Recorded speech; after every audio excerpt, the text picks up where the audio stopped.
90. godina prošloga veka, kad je Rusija bila u veoma teškoj političkoj i ekonomskoj situaciji, Jevgenij Primakov kao predsjednik vlade doneo je novu nadu.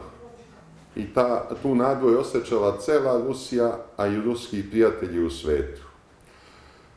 Jevgenij Primakov je učinio što se moglo učiniti u vreme kad je obavljao tu visoku funkciju, a njegove mogućnosti su objektivno bile ograničene, jer svi znamo kakva je Rusija bila pod Jeljcinom.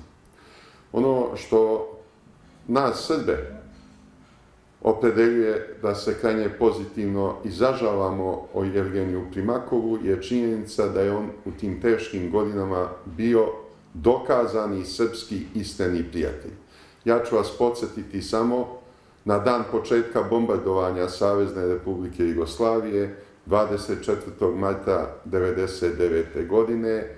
Ta vest je zatekla Jevgenija Primakova iznad Atlantika, dok je leteo u zvaničnu posetu Sjedinjenim državama. U znak protesta on je naložio da se avion okrene nazad ka Rusiji, jer nije hteo u takvim okolnostima da obavi tu unapred zakazanu posetu.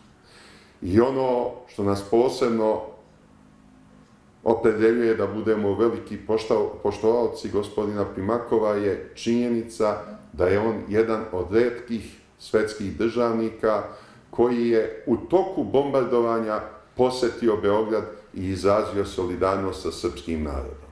To mu mi Srbi nikada nećemo zaboraviti.